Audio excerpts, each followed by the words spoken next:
বন্ধুসকল মই কিচেন প্ৰিয়া আজি পুনৰ আহিছোঁ নতুন ৰেচিপি ভিডিঅ' লৈ।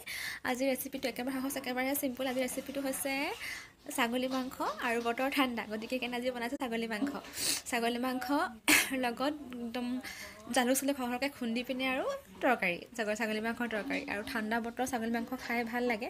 আৰু এইফালে আমাৰ এইফালে কালিৰ পৰা বৰষুণ দি আছে একেৰাহে, আৰু খুব ঠাণ্ডা পৰিছে। আজি অলপ ৰ'দটো ওলাইছে, গতিকে ভাবিলোঁ আজি মাংসকে খোৱা যাওক আৰু বনাওঁ, লগতে শ্বেয়াৰো কৰোঁ। বনাব মই হ'ম কেমেৰামেন। তো ব'লক চাওঁগৈ।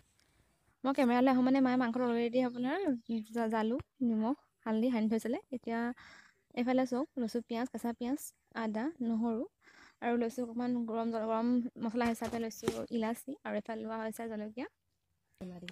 বেছিকৈ মই ইয়াত মছলা ইউজ নকৰোঁ। ইয়াত মাংসখিনিতে মায়ে ইয়াত হালধি, আকৌ অকণমান নিমখ, অকণমান জিৰা গুড়ি, আকৌ ধনিয়া গুড়ি এড কৰিছোঁ। এড কৰি ভালকৈ এইখিনি সানি লোৱা হ'ব। আগত নিমখ অলপ দিয়া আছিলে মাংসত, নিমখ জলকীয়া গুড়ি আৰু জলকীয়া গুড়ি অকণমান দি ভালকৈ মাংসখিনি সানি লোৱা আছিলে। এতিয়া ইয়াত অকণমান নিমখ এড কৰা হ'ব, আৰু এইখিনি এড কৰি ইয়াত ভালকৈ সানি ল'ম। লগত ইয়াত দিয়া হ'ব আপোনাৰ আদা নহৰু পেষ্ট, যিখিনি ভালকৈ সানি ল'ব। মায়ে ভালকৈ মঠি ল'ব মাংসখিনি মঠি পিনে কেৰাহীত তেলত দি দিব। আৰু মানে আগতে যিহেতু মাংসত মায়ে হালধি নিমখ আৰু আপোনাৰ জলকীয়া গুড়ি সানি পিনে অলপ সময় থৈ দিছিলে, গতিকে এইখিনি থৈ নিদিয়ে, এইখিনি সানি পিনে কেৰাহীত দি দিব। কেৰাহীত সৰহকৈ তেল দিয়া হ'ল, আৰু ইয়াত অলপ মায়ে পাঁচফোৰণ দিছে। মই পাঁচফোৰণ ইউজ নকৰোঁ বেছিকৈ, মায়ে পাঁচফোৰণ বেছিকৈ ইউজ কৰে। আৰু ইয়াত মায়ে পাঁচফোৰণ দিছে, তেতিয়া ধুনীয়া ফ্লেভাৰ গোন্ধ এটা আহে তাত। আৰু প্ৰথমতে পিঁয়াজখিনি তাত ফ্ৰাই কৰি লৈছে। পিঁয়াজ জলকীয়া ফ্ৰাই কৰি ল'ব অলপমান ধৰক, বেছি 2 ছেকেণ্ড বা 3 ছেকেণ্ডমান ফ্ৰাই কৰিছোঁ ধৰক সেইটো। আৰু লাহেকৈ ইয়াত মাংসখিনি এড কৰি দিয়া হৈছে। এইখিনি আলু চালু ইউজ নকৰোঁ, অকল পিঁয়াজ নহৰু আদা আৰু জিৰা গুড়ি, জলকীয়া গুড়ি, ধনিয়া গুড়ি, এইখিনি ইউজ কৰা হৈছে মছলা হিচাপে। মছলা ইউজ কৰা হোৱা নাই। ধুনীয়া কালাৰ এটা চব আহিছে।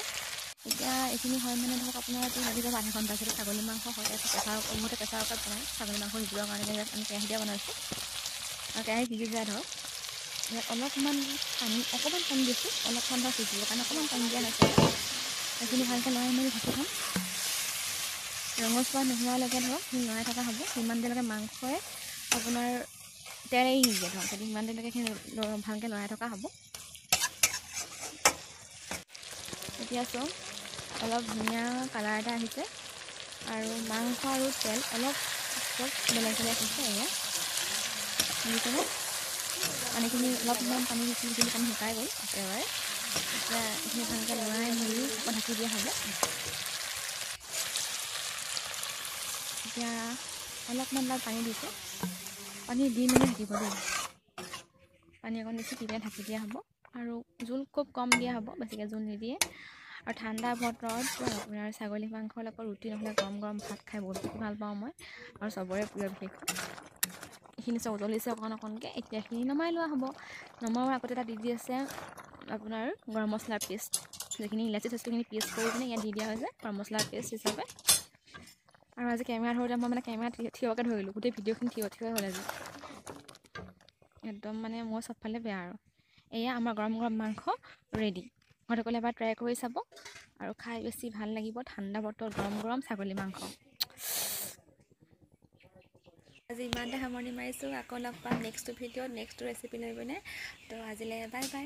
যোৱাৰ আগত এটা কথা কৈ যাওঁ যে চেনেলটো চাব, লগতে লাইক কমেণ্ট শ্বেয়াৰ কৰিবলৈ একদম নাপাহৰিব, লগতে ছাবস্ক্ৰাইব এটা কৰি দিব।